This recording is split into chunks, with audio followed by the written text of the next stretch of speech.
The U.S. hit a record number of new cases on Friday. The number of new cases per day is higher now in 45 of the 50 states than when schools shut down in March. Do you have a plan? You know, there's really good examples that have been utilized in the private sector and elsewhere. But the question is, can it happen safely? And here's what the CDC guidelines say. If children meet in groups, it can put everyone at risk. The rule should be that kids go back to school this fall. You are compelling schools to reopen regardless of what's happening. But for what students the and plan, what schools should do. So, if there is a flare-up, should schools revert to remote learning? I think the go-to needs to be kids in school, in person, in the classroom. What happens if they feel that they can't? What if they can't what? You're asking students to go back. So why do you not have guidance on what a school should do just weeks before you want those schools to reopen? What if the school district feels that they can't safely go into the school because there is a flare-up in that district? Remote learning, are you okay with it in that situation? If there's a short-term flare-up for a few days, that's a different situation than planning for an entire school year in anticipation of something that hasn't happened. As a country, when you compare us to other countries, I don't think you can say we're doing great. I mean, we're just not.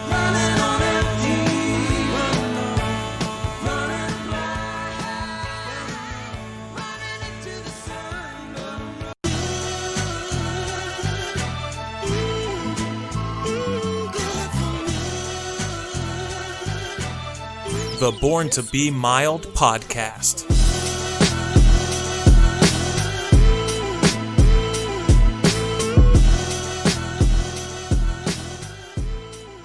Hey, hello, and welcome back to another brand new edition of Born to Be Mild for the week of July 12th, 2020. Here with Ron Cabuno, I am Peter Crawford, and we have a smorgasbord of topics today. But first, what is going on, my friend? Not much, buddy. Good to be back with you once again. I let in on the secret that I was going down to the hotbed of South Carolina for a visit to the in-laws this last week, and I did just that. I'm back, and I'm here to tell the tale. Still healthy as a horse as far as I know, albeit one that is a little out of shape, but a horse nonetheless. Had a great time. I want to thank my hosts, Pat and Liz. They were awesome. They are very like-minded individuals, so it was good to have some great conversation with them. But these guys had MSNBC on in the background constantly, and that was a bit much even for me. Oh, yeah. But let's just say they are definitely informed on a certain viewpoint in a constant basis. I got to go golfing while I was down there. Excellent. Yeah, and that was actually the only second time I got to go all year.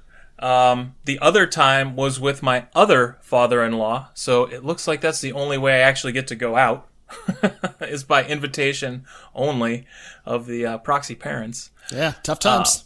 That's all right, it's all right, because then I show up, I roll out of the car, and if I shoot anything under a 45, it is a miracle. And did you?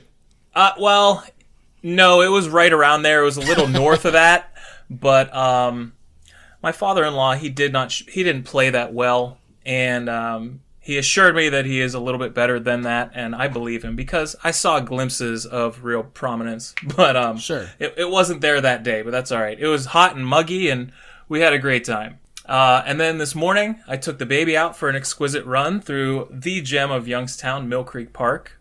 You would think that with all the social distancing going on, I would have been able to up my exercise game a little bit in this time, but it's been far from the case. The only thing I've been able to up is my caloric intake. And speaking of, me and the wife are actually seriously thinking about trying to open up a Handel's ice cream franchise, so that is going to do wonder for my waistline. Oh, yeah. Oh, and one last thing. Vivian, my little angel baby, said on video both Yaya and Papu this morning, so we have that recorded, and we sent that down to my folks down in Florida, and they were ecstatic. I'm sure. Yeah. So We have a couple more Zoom calls that we have to take care of this evening with the other two sets of parents, and I think that covers basically everyone for the next 7 days at least. Oh yeah, one other thing. So I had my first bit of alcohol in about 2 weeks just last night, and that shit is strong, dude. I didn't even know what I was messing with all this time. What did you have?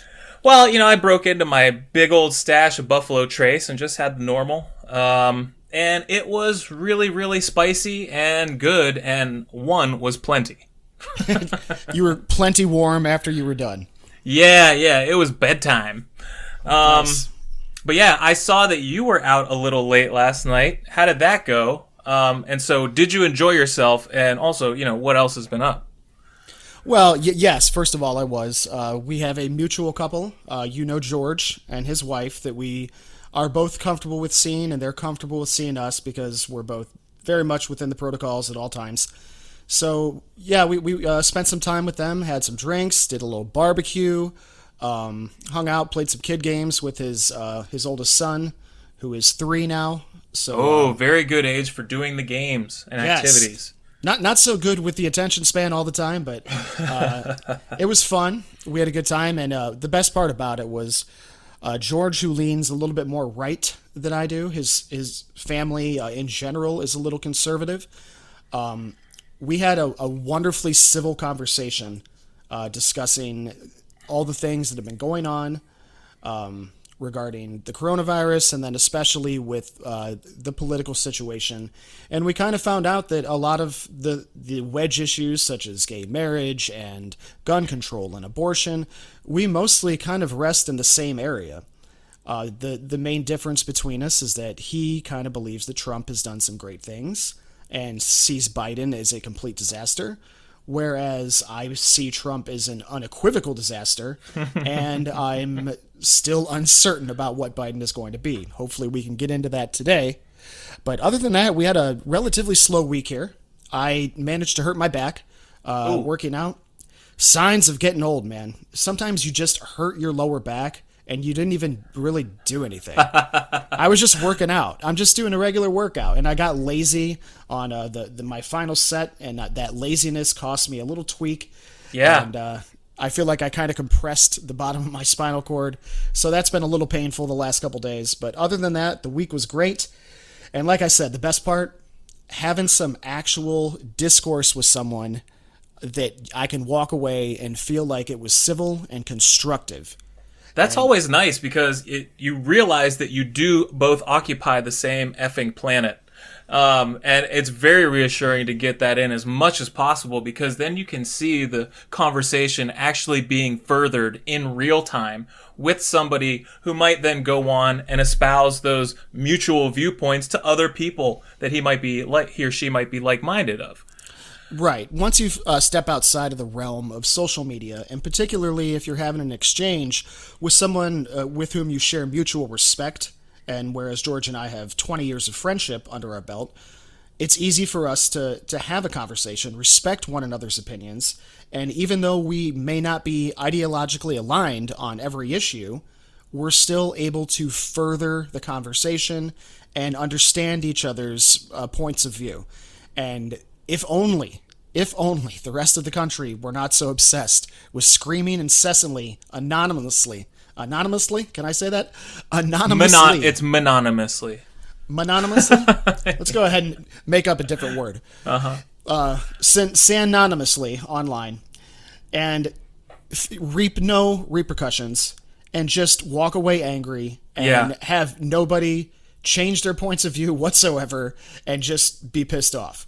And you're not changing hearts and minds on Facebook or Twitter, that's for sure. It's just the echo chamber, full bore. There's no point of screaming at people on Reddit or whatever. I mean, it's just. But when you do something like sit down with your buddy and have a talk like that, it sort of warms your heart and fills you with hope for the future. Yeah, that's just it. And having somebody that you're a longtime friend with gives you that opportunity to bring it to 11 real quick and then dial it back down. Or if you leave it at 11 for the night, you know you're going to talk to them again. That's the difference between a perfect stranger and somebody that you have a history with. Yeah, exactly. And it's impossible, obviously, to have the same rapport that I'm going to have with somebody like George with every single person on the planet. But in the same vein, it does prove that somebody can have a certain opinion about healthcare and somebody can have an opposing opinion about healthcare, and you can talk for 20 minutes about it and you can reach a mutual agreement.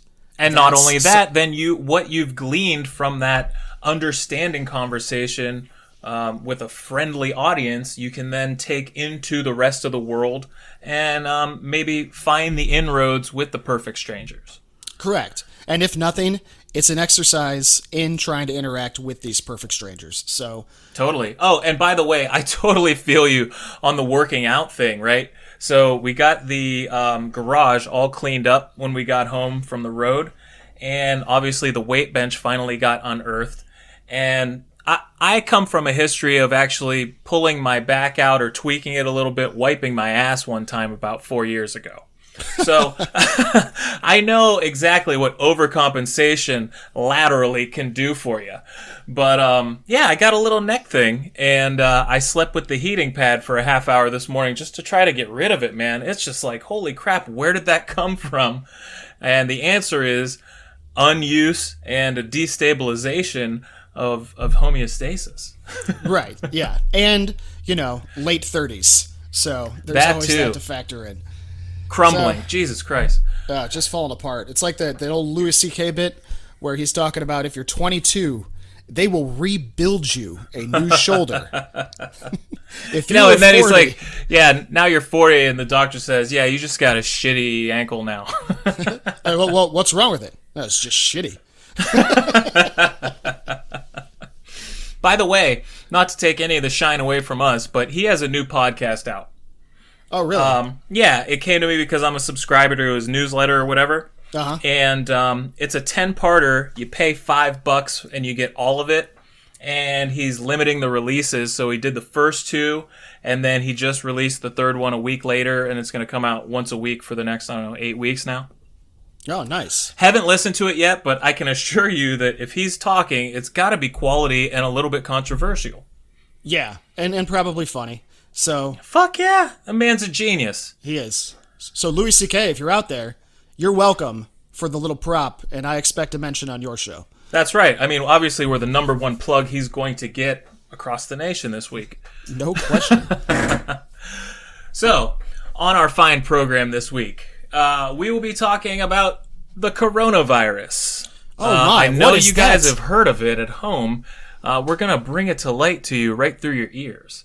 We're also going to talk about serious reckoning in the professional sports realm, having to do with the feasibility of their seasons at all.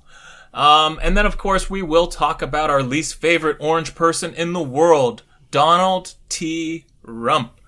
We're going to luckily talk about a lot of the news that surrounds him and not as much that was coming from his flapping gums this week, which tickles me to no end, especially because a lot of it is him being owned. But we will get into that in a little bit. I definitely want to start out with the COVID news. Mm-hmm. Go ahead. You had something on the Reason Roundtable. Well, yeah. I mean, because you always got to check in to see what the Snark Report has to say on the news of the day. And so old Nick Gillespie was on there, and he wanted to let you know that he's not listening to experts anymore, but he will still defer to expertise, which is, wordplay that I kind of understand, but I also see him just making shit up as he goes along. And he's talking about how most experts are now politicized and use fallacious, and basically he uses a fallacious straw man argument to make his point.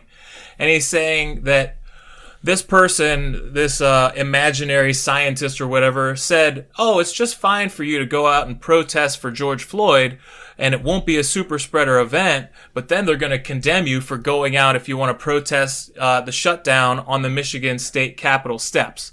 And basically he's failing to leave out that, as we saw, most people in Black Lives Matter protests were wearing masks, and the people who had their AKs demanding haircuts couldn't be bothered to because that's exactly what they were protesting against. So this false equivalency, it just spreads, and everyone wants to make their little snarky comment while only telling the half-truths. And, I mean, is that what we're here to do? That's not informing people. That's just trying to be a little funny man.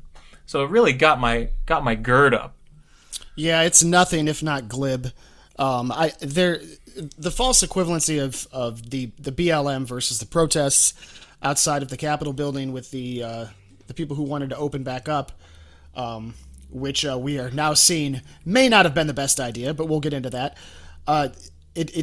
We can say that yes, there were some more violent people, and there was some looting going on, especially at the beginning of these BLM protests in the wake of the George Floyd tragedy.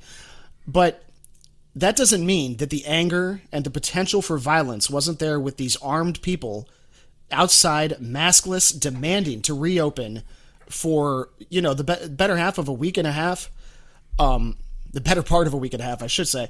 And it wasn't so much just the way that they protested, but it was the death threats, the sort of things that were going on. Amy Acton's entire family was being House threatened. is surrounded on a daily basis by these yahoos. That's not exactly looting, no, but if that's not the threat of violence and intimidation and unlawful on some level, then I don't know what is. So there is a proper way to protest, and I'm going to go out on a limb and say that's not it either. Right, but what the point that they were trying to make was that it was about responsibility.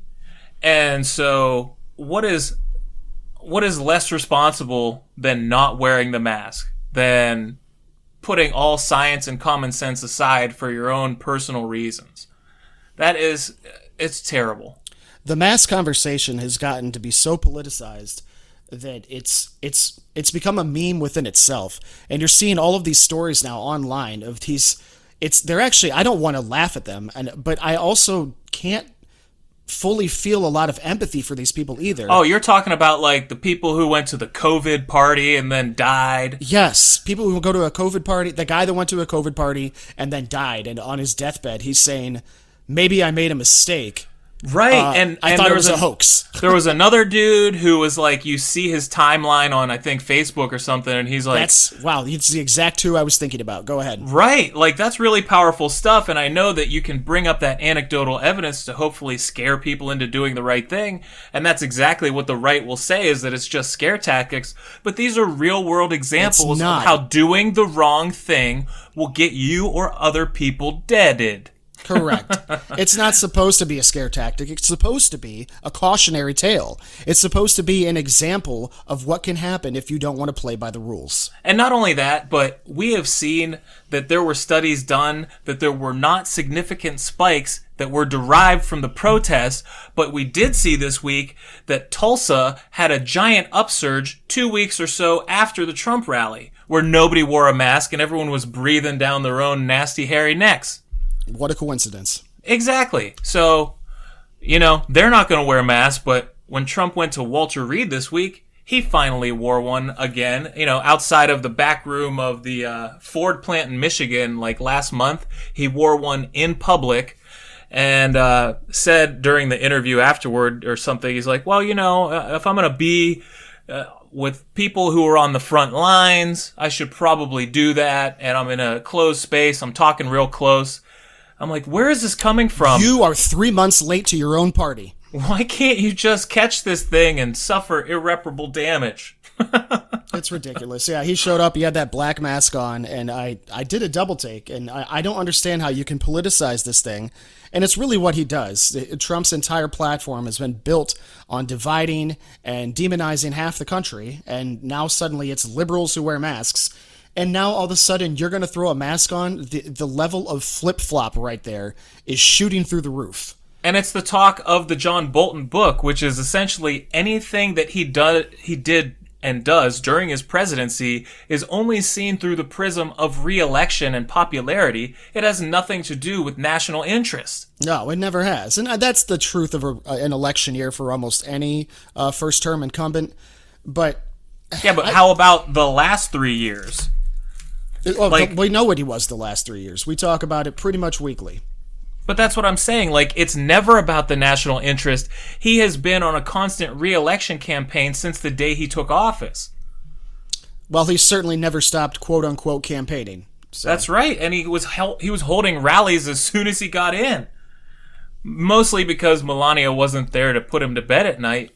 But, he had to fill his day one way or another. She was still in New York at that time, so he was lonely. Doing a little paperwork, as I recall. Anyway, so the resurgence is pretty much encapsulated by Florida's numbers alone that were released this morning. They broke their old record on July 4th of over 11,000 infections with 15,300 new cases. On a single day. On a single day. Yeah. I mean, unbelievable. So, testing is at about 650,000 tests done daily, but I believe it's Harvard Medical now suggests that they up it to 1.2 million tests done a day just to be able to keep track of the spread. Yeah, we're only doing about half of what we should be doing right now. And sounds about right. The testing has dipped. So I don't know if that's because Trump's brilliant plan to test less people so that fewer cases are actually emerging. But this drop in testing is absolutely indicative of where the country's headed right now with its numbers. Oh, doomsday. I mean, we're sitting here at 40 hospitals nationwide, no ICU beds available, and over 7,000 people currently hospitalized in the nation with the virus. So, unbelievable. How many people are suffering at home? How many people have already met their demise? We definitely know that number. It's just unbelievable. And Florida is actually having a little bit of an issue with their numbers because, as you know, they got rid of their GIS person who was keeping track of all this, like back in May when she decided not to fudge the numbers and the dashboard to make it look better than it was. So she says that she has no faith in the numbers and the testing at that state right now anyways, even with all those numbers of cases reported. So it could be even worse. Yeah, we've had very little faith in the numbers globally, probably since day one. But now we're really looking at the United States and how much faith do we have in our own numbers here? I don't know.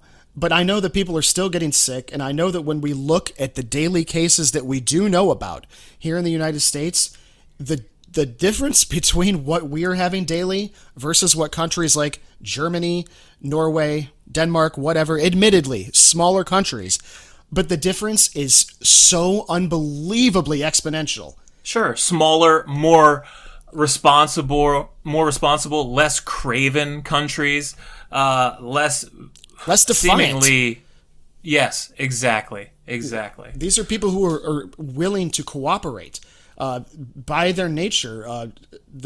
Just look at their tax rate. Citizens of America. They're looking to cooperate and help one another. They're willing to help one another. People in America, I saw a great meme. It was basically the top of the meme just said, if Americans were alive during the bubonic plague, back during the 14th century. It said, doctors say, stay away from rats right now. And then it just shows 3 pictures. It says, the American people. And it's just a few pictures of this old lady licking a rat. It's like the rat is on her tongue. Yeah, exactly. So disgusting. It's terrible. But it's the truth. Like, if you tell us not to do something, oh my God, that is literally what we're going to do. It's the first thing. It's like a bunch of children. Yeah. You could be wearing a mask every day of your life. The second that this COVID thing starts and we're told to wear a mask, dude comes outside, no mask. The no-no list is essentially synonymous with the wish list in this country. Yeah, we're a bunch of 15-year-olds. It's crazy. Oh, my goodness. Yeah, so Fauci hasn't met with Trump in over a month, which shows how much he cares about the truth.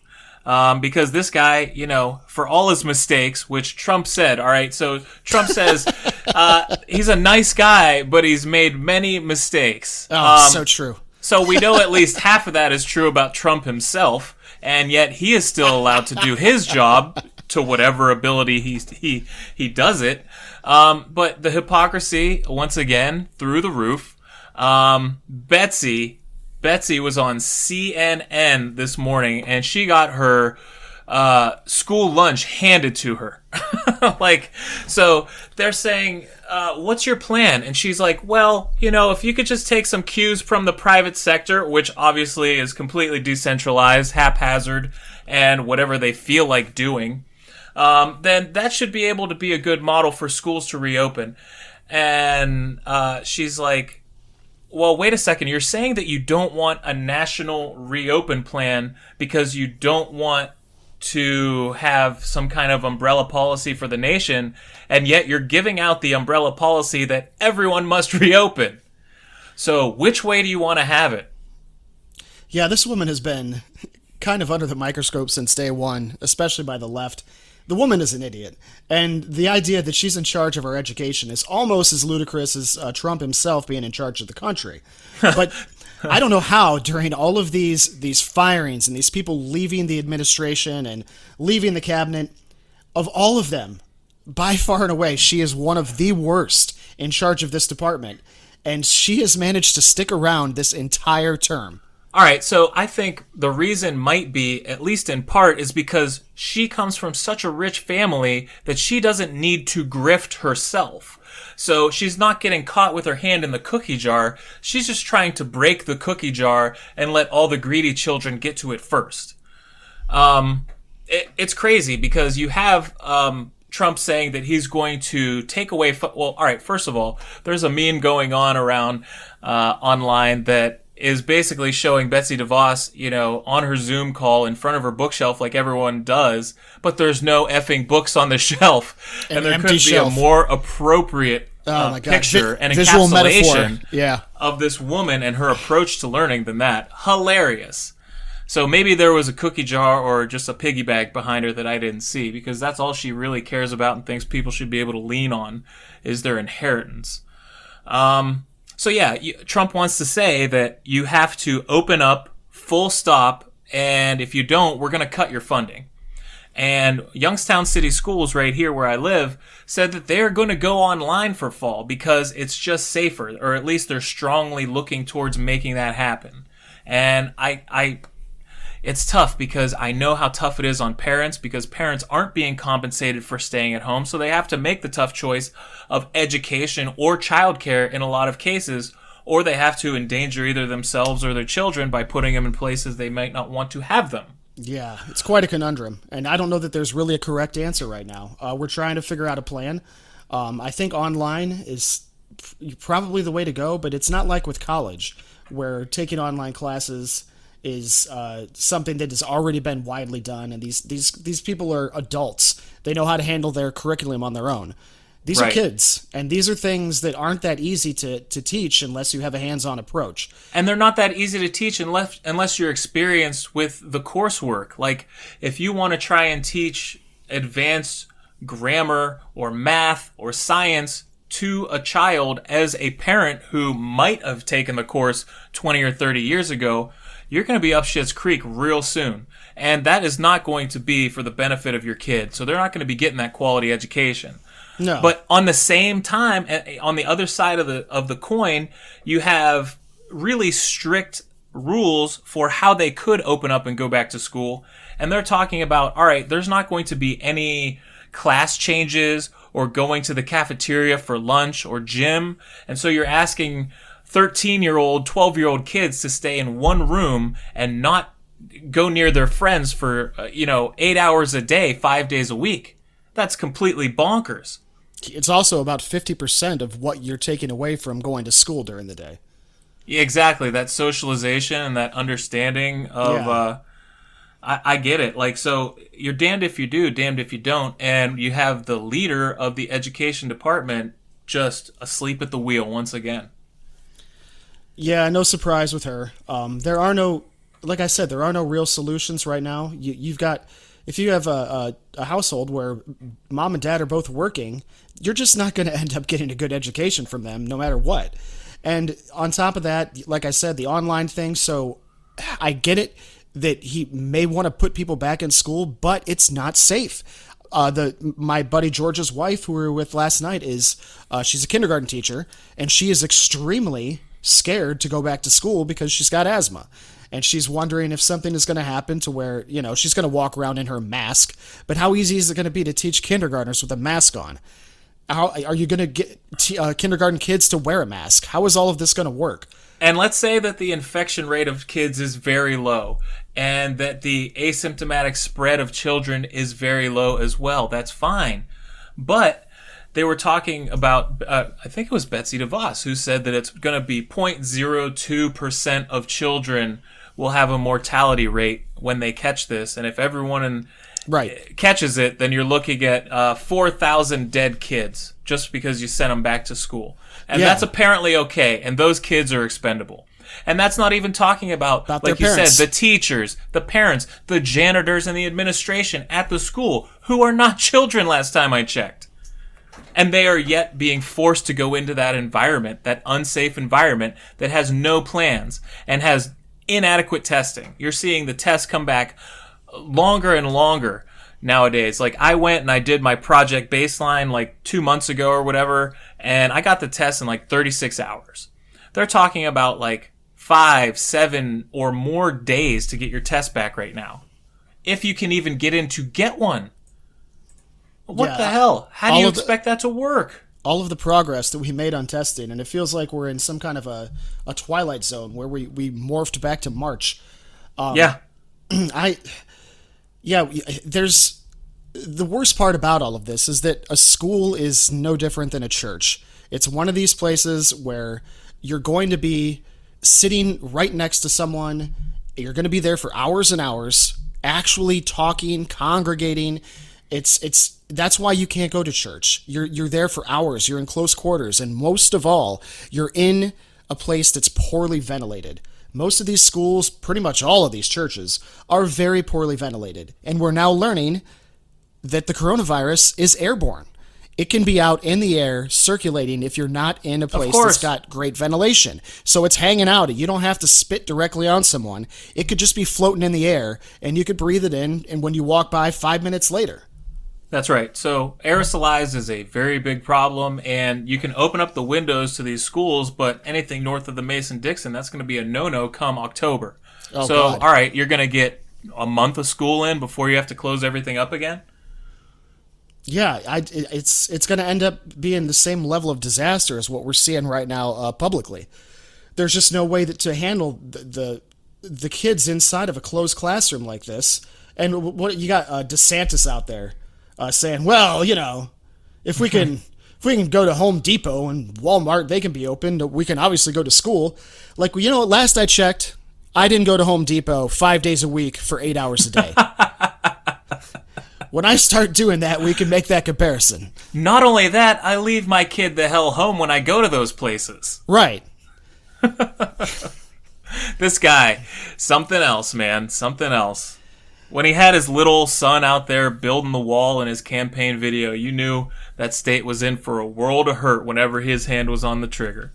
Oh, he's just too good of friends with Trump for me to trust him. So, I don't know. So a little more locally, we have Ohio that ended up rolling out a tiered alert system for coronavirus per county. And, I think Pennsylvania had done that from the outset, and we were a little late to the game. And I think that it's definitely a good approach because that way you can see the localized effects. Right. We are on the upswing. I definitely would attribute a lot of that to the weak-kneed approach by Mr. DeWine in not mandating the masks earlier. And he still hasn't. It's still a recommendation, except when things go above the threshold. So it's like, red, yellow, green, whatever, and then purple if everyone's dead. Is that how it works? Yeah, well, yeah. I don't even know if people go in and count from the air, like with a drone or something. But yeah, it has to be ugly. I know we're a red level threat here in Franklin County. Down in Franklin, you are, and up just north of me in Trumbull County, they are, and same thing with like Summit and Cuyahoga. Very big populous centers, obviously have higher case counts, but they have an actual penalty, second-degree misdemeanor that is on the books now. Up to 90 days in jail and a fine not more than $750 if you are caught without your mask. And there's hotlines that you can call. But then I think in the same breath or on the same day, you had the sheriff of Butler County down there, I think by Cincinnati, saying that he is not the mask police. And don't call me about this kind of stuff. So kind of a mixed message coming from the leadership in the state. Yeah, you've got people in positions of power right now who are not totally on board with some of the ideas that are being handed down to them, and they've decided they're going to enforce them based on their own ideologies. Totally. So we'll see how that goes, but I think that it's at least an incremental step towards responsible approaches, and it's going to have to go hand in hand with a lot of other things to get a handle on the virus, and hopefully, like I said, the testing goes up and we can start understanding it.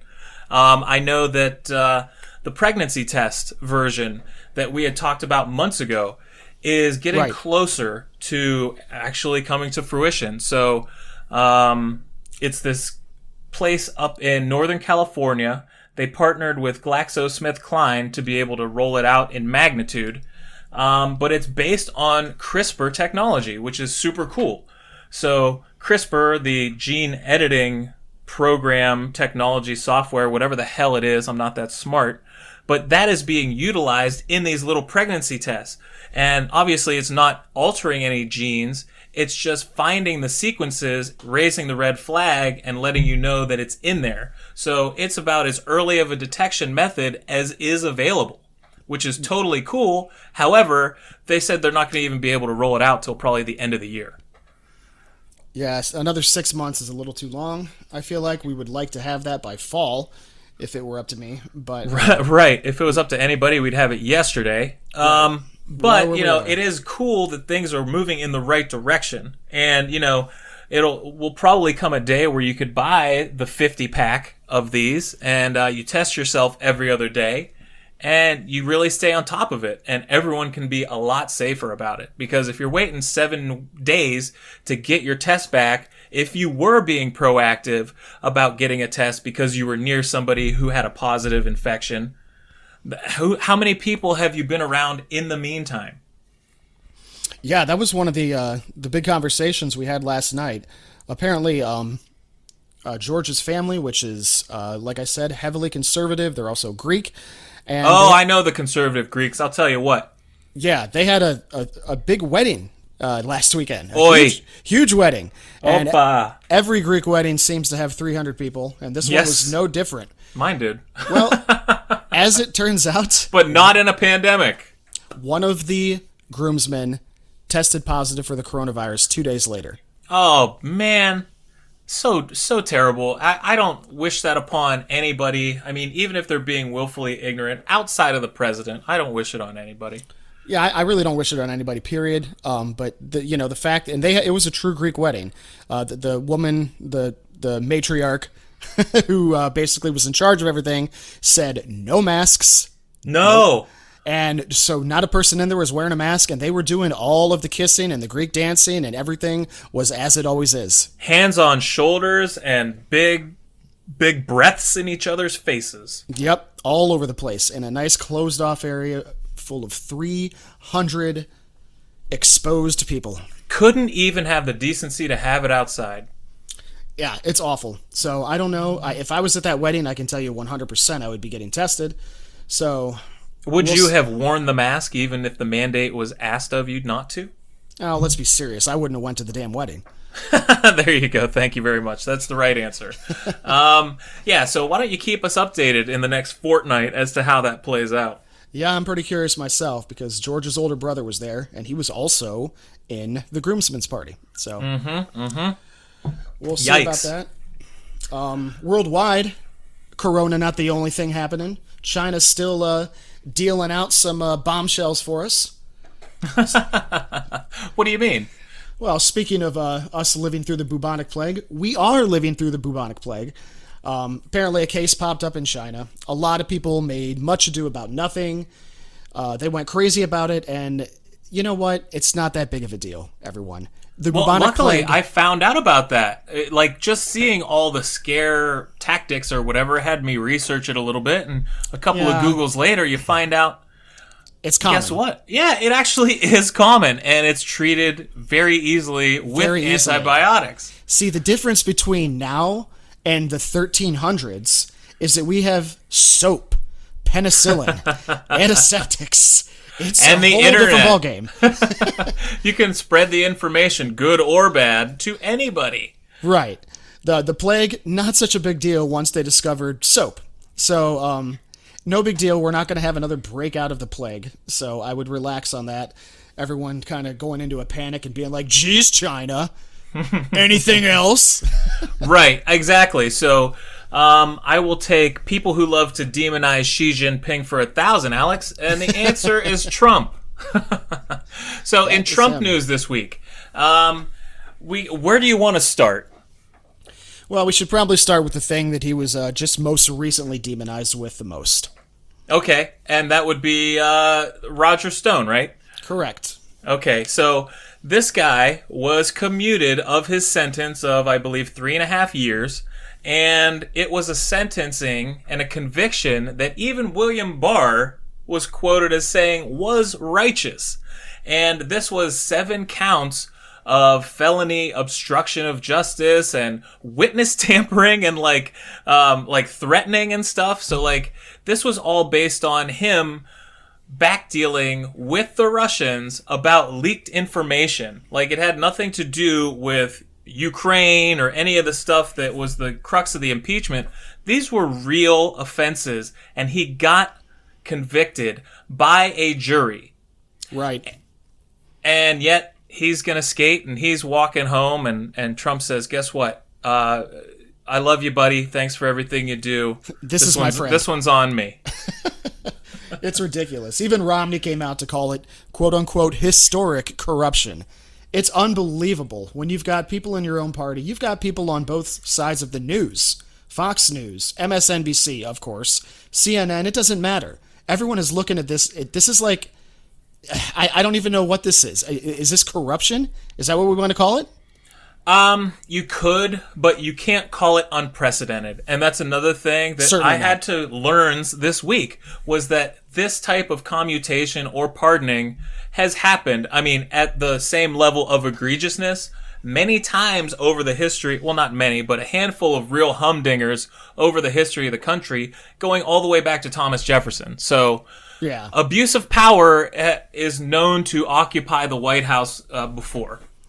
Yeah, this is one of those things where I look at it as it feels like a Trump move. It feels scummy, but it's definitely not something that other presidents have been completely innocent of, even during our lifetimes. So Right. Really important were the Supreme Court decisions that came down. I don't know if you could say for or against Trump and his for his betterment, but it was that the grand jury is able to see his taxes, and we're not going to get to see him as the public, but they said that, listen, it's not undue burden for you to have to take part in this case, and just because you're president does not mean that you're exempt from being charged with things, but you are exempt from going to jail from them, and the public won't find out unless you're no longer president anymore. So we'll have to wait on that, but it totally lit his fire, and he had a tweet storm going about how there was a political witch hunt once again, and everyone before him had had deference from the Supreme Court, but not him. And it's like, no, because it was a 7-2 decision, but everyone is saying that all that Alito and Thomas, who were the only dissenting votes, were saying was that they just wanted to make sure that down the road this didn't get abused, but in this case it was completely righteous to come down on the side of the rest of the court. Mm-hmm. Yeah. And then the other part of it was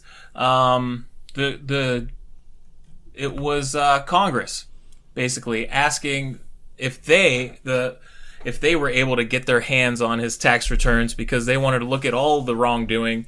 And then the court came down basically on the other side and said, listen, this is just too much of a blanket accusation. We're going to send it down to the lower courts so that once again, that means nothing will come of it till after the election. It's not completely wiped off the books. But it was just too broad of a dragnet they were trying to cast here. And if you want to get him on something, it's going to have to be more pinpoint and more pertinent to abuse of power while in office, and not something that he did prior to being in office. Right. I don't know where I stand on this. I would have liked Congress to get their hands on him too, but it's good that New York is going to have a look at Trump's taxes. I really wish I could understand why this is being... Why, if you look at Trump protecting his taxes so fervently, how you can look at that and say, well, I'm sure it's fine. Nobody is that protective about anything who's got nothing to hide. And furthermore, if you want to talk about how, well, it's not anything that he did in office, well, you could say that it will compromise his position while in office because of what he did prior to getting elected. Yeah, I think what you do before you're in office has a lot to do with who you are now. It can't just be like, well, you know, he killed a guy, but that was like back in the 80s. I mean, these things are still important. It still matters if he was. But you know what? Even if he killed a guy, of fraud, that wouldn't be as much of a compromised position as someone in a foreign entity or a country having total leverage over you of something that you don't want to have get out. If you killed somebody, maybe at least you went to jail, did your time, and now you're trying to reconcile. Yeah, this is more of a, I guess if you're talking on a national level, the way that it would impact our country, yeah, because it compromises us. Right. So, I mean, that was cool.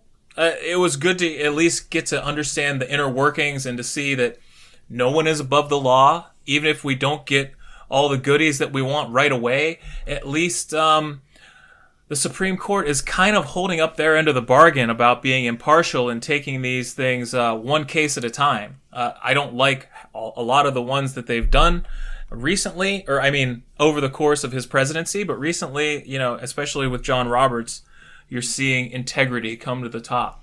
Roberts was in the hospital, wasn't he? Didn't he slip and fall or something?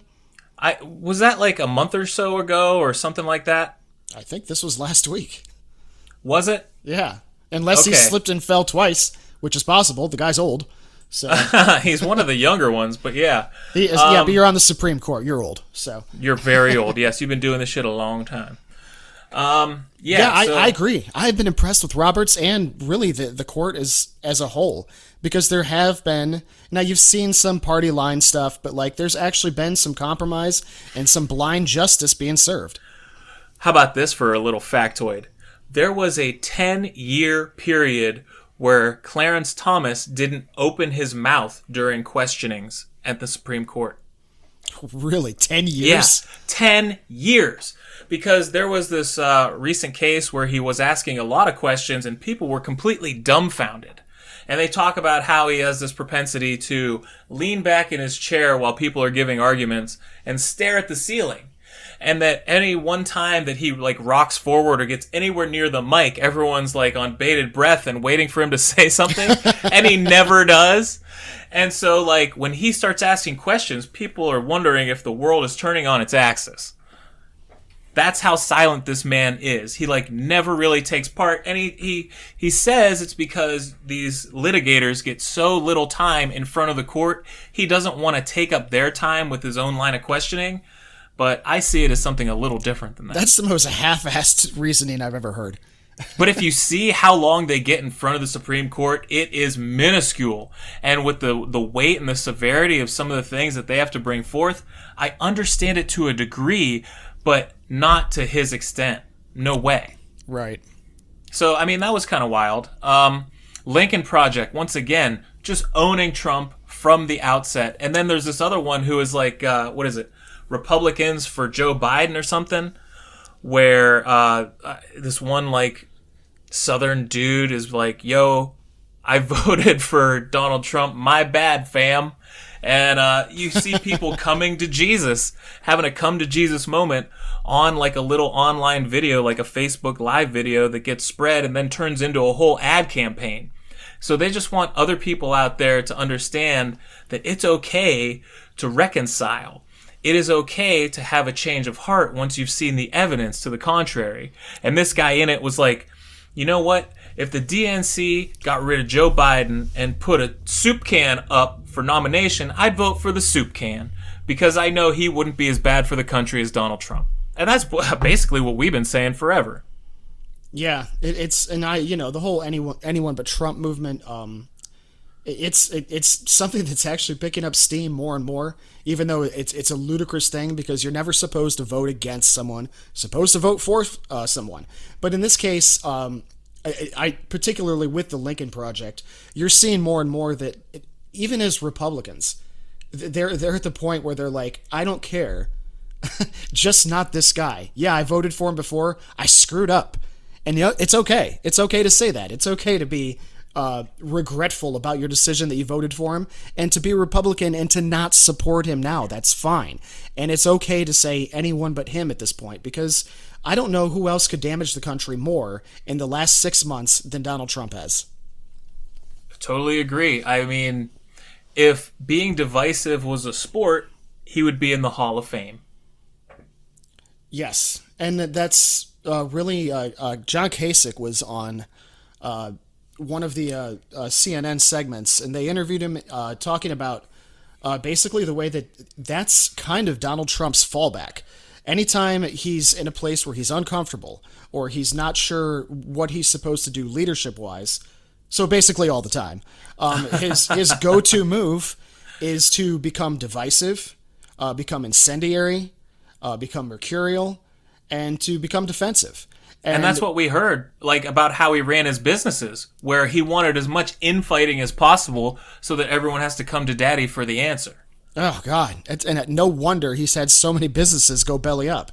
Every single one of them. It's absurd. Yeah, outside of having real estate working for him, this guy isn't exactly some kind of a fantastic entrepreneur.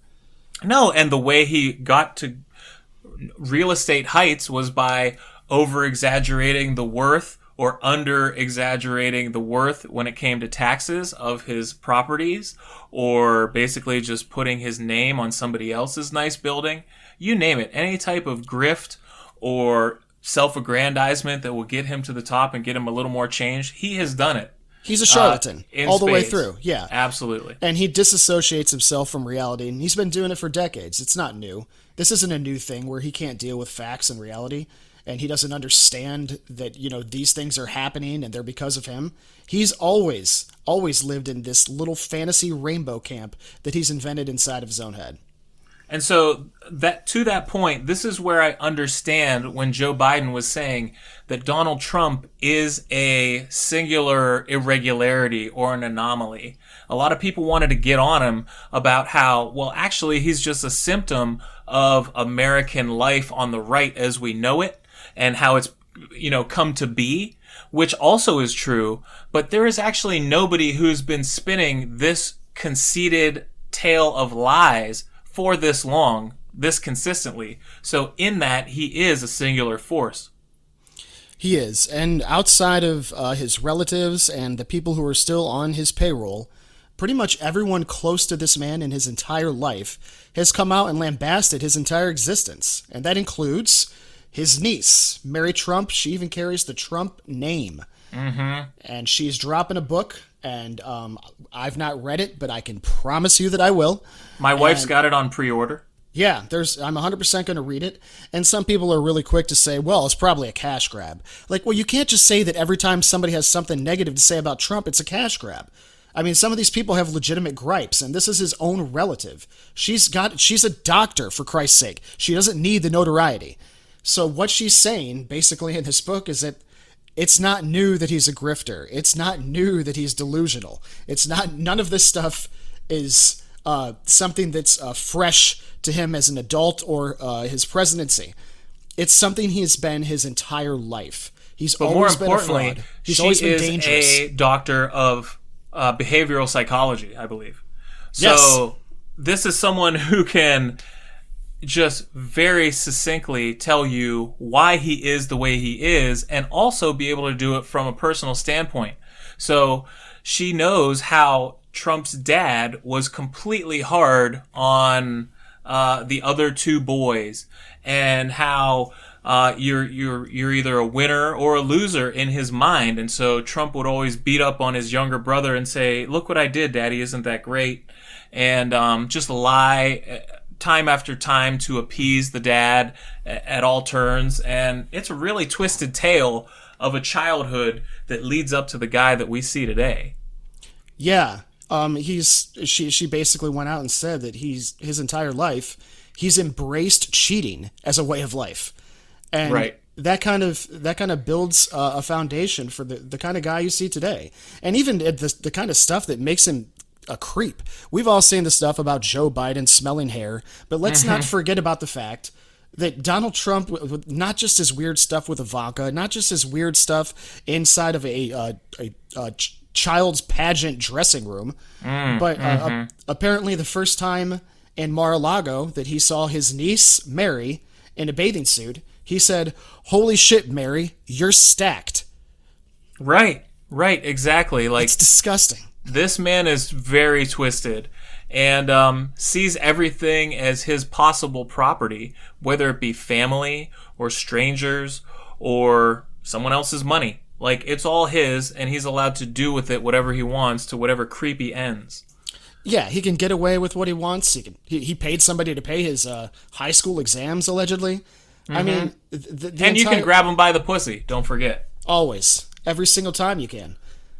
I mean, once again, just want to give big shout out to the Lincoln Project because they do such good work and they put some really great stuff together. So they do. What was it this week? They had, well, first of all, the circular logic that is probably the most genius part of it, because they're in the news because they target the audience of one, and then he puts them in the news. So how do they make money to have more ads? Well, they specifically take out Fox News ads in the DC area where they know he's going to watch it. They put on their show for him, and then he promotes them by defending himself against these attacks. Right. So it's just a beautiful cycle that I am really having fun watching unfold. Free promotion. You know, tons of people follow Trump, and his Twitter account, oh, wow. So all you got to do is make sure he sees it. He will be baited. Yeah. But yeah, if you haven't, those people, by the way, if you haven't checked out those Lincoln Project ads, please do. Look them up on YouTube, wherever you can find them. Most of them are really short. All of them are really good. Having said that, we should probably move on because we're getting a little late in the podcast. Let's go. Let's move on to his supposed or presupposed nominee, right? We haven't had a convention yet, but old Joe Biden is sitting there in the batter's box and he's ready to step up to the plate. Yes, the assumptive nominee for the Democrats. He's been mostly silent for quite a while, which probably hasn't bothered people that much because a lot of times Uncle Joe puts his foot in his mouth, and we've acknowledged that here on the show before. But lately, he's been working with some of his advocates within the Democratic Party, but most specifically, he's been working with Senator Bernie Sanders, who was his primary rival in the primaries. They've come up with what I would describe as this isn't Bernie Sanders type plan, but this is a far more progressive plan than what you would have thought you were going to find from your classic moderate Democrat, Joe Biden. This is the hybrid plan. Yes, and it's really good. It's something that if you're one of these disenchanted progressives out there who saw their hopeful candidate get knocked out of the DNC 2 consecutive elections, and you're feeling like you're not being represented by this party, I totally understand all of that. I don't necessarily agree with all of what Sanders does, but I really do like what they've drawn up here. They've come up with plans for pretty much every one of the major topics that has been on the forefront of people's minds, especially from a liberal perspective. You've got your climate change stuff, you've got your criminal justice stuff, the economy, education, healthcare, and immigration. So the big 6. Yeah, I mean, you're touching on all the hot point issues, but also the issues that need to be addressed most quickly and most ardently. And you have a lot of people on the left, on the progressive left, who are signing off on Joe Biden as somebody who has your best interests at heart, and he is going to work for you, and he is going to work with them and take their advice into consideration on a daily basis. So what you're seeing is a validation of Joe Biden day by day that is growing, and he's already got the center, and he's already got the dissenters and the detractors from the Republican Party. Now you just have to bring everyone in from the far left, and you've got a coalition that could make this a landslide if everybody goes to the polls. Yeah, it would be great to see somebody. I would like to see the progressives, first of all, just get to this this plan and read it. And they don't have to read all 110 pages. But you should know enough to know that he is trying to bring down the carbon emissions to zero. Is that realistic? I don't know. But it's nice to have these quixotic goals in mind so that you're shooting for the fence and you're not just trying to hit singles. Yeah, heaven forbid you get back into the Paris Climate Accord and try to do your best. Right, and that's on the forefront of the Climate Change Committee, who is actually being chaired by Ocasio-Cortez and John Kerry. So, right on. A little new, a little old. Yeah, you got a little new, little old, little youth. Little salt, little pepper. There you go. Criminal justice, they're obviously trying to overhaul a lot of the practices with police brutality, getting rid of the chokehold, stuff like that. They're going to lighten up on the criminalization of marijuana, trying to get it legalized. And they're probably going to do away with the zero-tolerance immigration that Trump has put into effect immigration policy-wise. So a lot of changes both with long-time problems and with problems we've seen over the past 2 months in the wake of the Floyd tragedy. Economically, looking for, a lot of the return to Obama-type policies. They're trying to actually, this is where you see Bernie coming in, get the $15 an hour minimum wage. That's right. Pretty cool. They're looking for tuition. 1% wealth tax. Oh, yeah, and the trying to get the taxation working in less in favor of the rich, for crying out loud. What we've been trying to do for I don't even know how many years. If this were to get done, this alone would validate Biden's presidency for me. Oh, and not only that, but for generations to come. I mean, you're looking at a 10% value-added tax like Europe does. Really interesting solutions to the problem. So, like, as Trump is more of a repeal than a repeal and replace type of guy, as we saw with healthcare, he doesn't care as much about what he puts back in as a replacement. He just wants to tear down whatever was done by his predecessor specifically. But this is somebody who's thinking about actual solutions across the board of progressivism that are going to benefit the majority of citizens in this country. That's not a bad thing. Everyone's going to be on board with it when they see the end results. Yeah, trying to get some tuition forgiveness. They're looking for stuff that's not going to happen. Free tuition for families earning under $125,000 a year. That's not going to happen. But it's nice to shoot for these things. Healthcare, they're going to expand upon Obamacare and make it a little more accessible rather than it is imposed upon people. And then, the immigration policies. I mean, currently we've got Trump trying to use ICE to actually kick out students from other countries if it goes to online college. Right. That's terrible. And Harvard and other colleges are resisting that. But these are problems that we need to address. We can't throw these people out of the country because of a pandemic. It's not even the right time. Of their own. And they are badly needed, not only by the universities, but hopefully to retain them after they're done with their schooling to join the workforce and the American, basically, intellectual machine. Right. These aren't people that are just here legally. These are people we want here.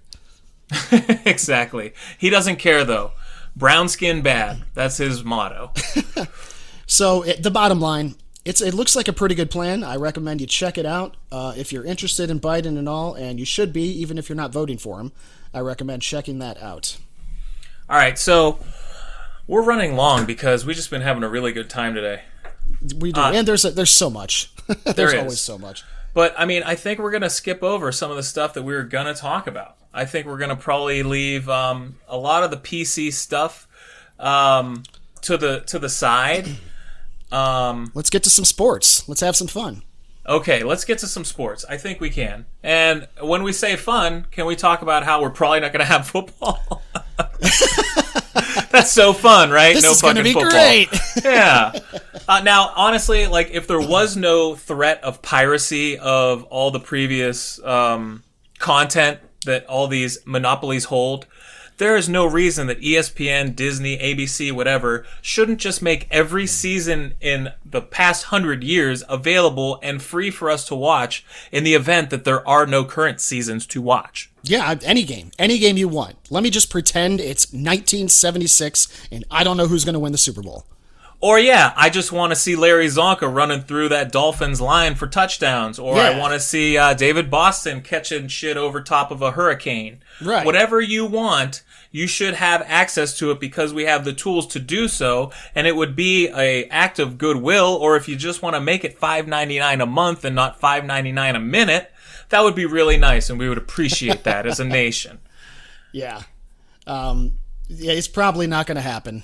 We saw college football go ahead and make the move to conference-only play. Yeah, so I did the math, okay? 1,300 miles from Nebraska to Rutgers, just within the Big Ten. That's what, and the Big Ten is spread. Well, you know what? They're all spread pretty wide. They are because the realignment. Exactly. So each conference is half a country wide at least now. So that makes absolutely no sense. Where are you actually making gains in terms of safety? Yeah, I don't see it. I don't see it happening either. And after we had a couple guys on the Ohio State team test positive, it just seems like you're going to see more and more of that. And I don't know how you put a bunch of guys together like that, and you say you're being safe, and they can't wear masks. So they're asking them to wear masks on the professional level. How can you do that? I don't know. If you want everyone to pass out by halftime, that's what you implement. Right. What kind of a mask are we using? We need masks they have to be able to breathe, for crying out loud. Heavily at each other. Yeah, and a lot of these guys are pretty big dudes who probably don't breathe super comfortably all the time anyway. And you're asking them to basically practice as little as possible before starting to bang heads. Right. Make sure you're really out of shape before you get in there. And yeah, you guys have no cohesion whatsoever, so that, injuries are now at an all-time high as well. Fantastic. It just sounds like a terrible idea, and it pains me, and I don't even know what fall is without football. But it's just not realistic. Yeah, but we don't know what each season is without a million things, and we're finding it out one by one. We are. So learn as you go opportunity for us. Like the local Canfield Fair finally said that it's not going to happen, just like last week. And it's a big thing. And they were just basically the holdouts. They were the SEC of county fairs around here because everyone else had already said, not a good idea. Right. Yeah. And it is, with the NFL, I don't even know how safe the players feel. You've got Donovan Smith, the tackle for the Tampa Bay Buccaneers, basically saying it's too risky. He doesn't want to do it. And I don't blame him. I mean, they get paid a lot of money, but... Yeah, but so if Tom Brady doesn't have his number one protector out there with him, how much is he looking to get out on the field? Oh, there's no way at 40,000 years old, whatever he is, so... Right, he could be made of avocados. He's still not going to come out of that hole. But so, even in a down year, and even with nothing going on, Mahomes got paid. Holy cow, did he get paid? Very, very impressive numbers. I mean, I guess it's a big deal when you come out, you got an MVP under your belt, and you're young, you got an MVP, and you got a Super Bowl. I don't care who else is on the rosters. He is the face of the league. He's the face of the league right now. Guy at Kansas City gets a $477 million contract with another $26 million potentially in bonuses, totaling $503 million written down on a piece of paper. That is the richest contract in the history of all of North America. Yeah, it's like even bigger than Alex Pujols, and he's actually going to be worth it, which is the difference. Yeah. That's a lot of money, man. That's $500 million. Yeah, it is. It is. But this guy is going to generate those funds over that time as long as he stays healthy because he is real deal Holyfield talented. Yeah, he's unbelievable. It's crazy. You think a couple years ago when you're watching those State Farm commercials that it's not Aaron Rodgers who is the best quarterback in this commercial anymore. It is absolutely Mr. Mahomes. Yeah, because the way he flings that pill just basically from the hip or just any old way, it's Aaron Rodgers on steroids without the steroids. Yeah, he's really got a lot of the same skill set. He's got Rodgers actually might be a little more mobile, but Mahomes, he can move enough to get it done. And the guy's got a real knack just for seeing guys who are open. He's incredible. And he's got a laser attached to his shoulder. Yeah, his cannon is just it's ridiculous. So good for him, man. Good for him and his $500 million. Totally. And speaking of people who make way too much money, you're seeing all the tales come out from the NBA bubble once they had to report to camp. I think it was on Tuesday. Crazy stuff going on down in Walt Disney World. So the first couple of days you were seeing the horrible airplane food that they were serving to these multimillionaires. Mm-hmm. And it gave me a chuckle, but I'm like, wait a second, these are supposed to be well-oiled machines and they're giving them shit-ass salads and clamshells. They're giving them the stuff that they give us. Yeah, exactly. I would be highly offended. And LeBron said that, he's got his family with him in the bubble, but that even just leaving his hotel room and having to go to practice felt like he was, quote, going to do a bid. So if you feel like you're going to jail just by going to the practice facilities, I don't see this as being a really fun season. No, nobody's enjoying this. I mean, and I'm not even talking about the COVID in general. Obviously, nobody's enjoying this. But sports-wise, these guys, there's no way that this... And I know people are always going to bring up how much money they make, but come on, this isn't a lifestyle that I would want to live, and I'm not an athlete. I don't come from a mansion with all these. This would be a big step down for me. So. Yeah, I mean. Unfortunately, it's a contact sport, and if it was if it was baseball, then I would say yes, just suck it up, and just for a month or two, if they would have only, like we said, gone to 16 teams and not tried to get Zion in and had 22, you would have made this a lot shorter, in and out, everybody's out, far fewer people to interact with, and... they just weren't able to do it, so I can't ask them to sacrifice themselves for that amount of time. No, I would never ask them to do that either. It seems like both football and basketball, these people are being put through experiences that they don't want to be put through, and they're not comfortable. And I don't blame them, no matter how much money they're making, no matter how many $500 million they're getting paid, that they don't want to be involved in this right now.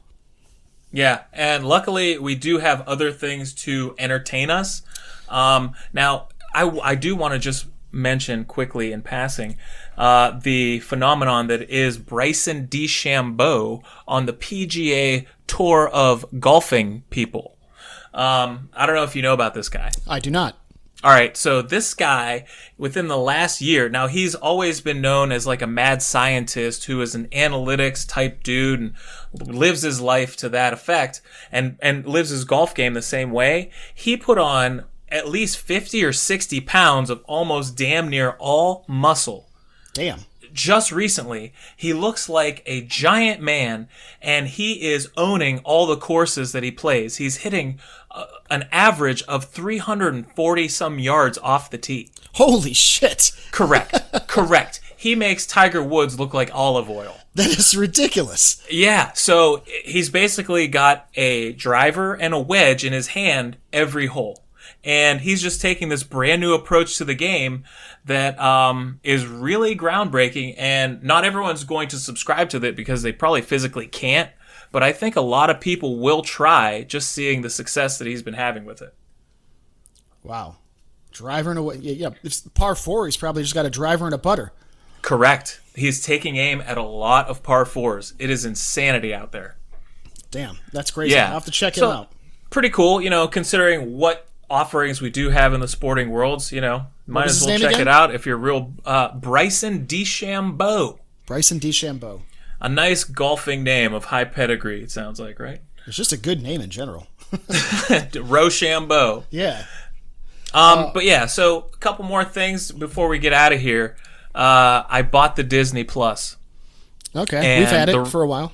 Yeah, okay, the reason I got it was because of Hamilton. I went and saw it in theater, and obviously it was just as groundbreaking and breathtaking as everyone made it out to be. Mm-hmm. But this is a really great production. They did some empty theater. This was all the way back in 2016 when they were doing their initial famed run of it. Yeah, I watched it. Okay, so it's got the original cast, but they did some empty theater close-up recordings to fill everything in and make it feel more cinematic.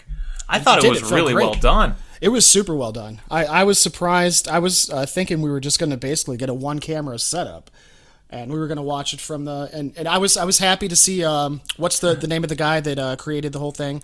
Who plays Lin-Manuel Miranda? Yes, yes, Lin-Manuel Miranda. I was happy to see that it was him and the rest of the original cast because they are phenomenal. The woman who plays Eliza, his wife, she has one of the most remarkable voices. Like her. Now I like her older sister better, just in terms of her tone. She's more of an alto, and I like her too. And I thought she had a lot of talent too. But the ability that the character of Eliza had, the way she was able to change her volume, the fortissimo, like back and forth so effortlessly, like she didn't even have to breathe. It was unbelievable. She is really, really talented. Yeah, a lot of range there. And I saw it without the original cast because it was the touring production, but a lot of the singers were better than the original cast. Really? Yeah, so in the original cast, I really love the guy who does Aaron Burr. Fantastic. But like the main character Hamilton was a little better and just a little I don't like Manuel's like squeaky voice. Maybe that's it. No, he's not. He's by far and away the least. But it's like, all right, talented. It's your thing, man. You do whatever you want. You get to play the lead. You effing wrote it. Of course, he's going to play Alexander Hamilton in his play. But yeah, and he deserves it. He's vocally not great. It's true. No, and he tries his best, and he's just an okay actor. But the content is why you come, and it's a telling that isn't quite as extensive as the biography of Hamilton, obviously. But in terms of infotainment, it is as good as anything that I've ever seen. It is. It had Grace and I sat down and watched it. It had her basically, as soon as it got over, looking on her phone, checking up on the biography of Hamilton and the Founding Fathers, reading up on all this stuff. Because I was making a lot of historical comments within the context of the show. Yeah. She was like, "Oh, I didn't know that." I was like, "Yeah, this and that." And she's like, "Oh." I was like, "Oh yeah, Jefferson and Madison were thick as thieves back then. They were great buddies. All those guys from Virginia were."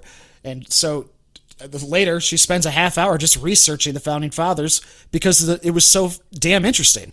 And yeah, just rewatching it from this perspective had me put like the John Adams miniseries at the top of my watch list. That's what I'm going to be diving into next. I said that to her at the end of it. I said, I want to check out that Paul Giamatti John Adams series. It's strong. I watched one episode back in the day when it originally aired and, for whatever reason, didn't follow up on it. But now I'm just like in this historical vein right now, and I can't wait to dig back in. Yeah, I can't either because there is no John Adams, obviously, in this particular production. They don't talk about him much. You got your Washington, you got your Jefferson. They don't talk about him well, that's for sure. No. Well, he's from an opposing political party. So. And not only that, he did much less as a president than he did as a founding father. So, after... Yeah, he was a one-term president. So was his son. Or his grandson or whatever. John Quincy Adams, yes, he was also a one-term president. Both one-termers. Bad family rep. But between them, they got 2 terms. So, you got 2 Adamses. There you go. Just take away the middle name and somebody had it for 8 years. Right. Just pretend you're Grover Cleveland. Like, oh, that was also me. Speaking of the HBOs, the Perry Masons, bro. The Perry Masons. It is the real deal. Holy crap. So it's this actor dude that It's like the fiance of Kerry Russell. You'll know him to see him. Okay. But it's got a really stellar cast. It's got Stephen Root. It's got Lithgow.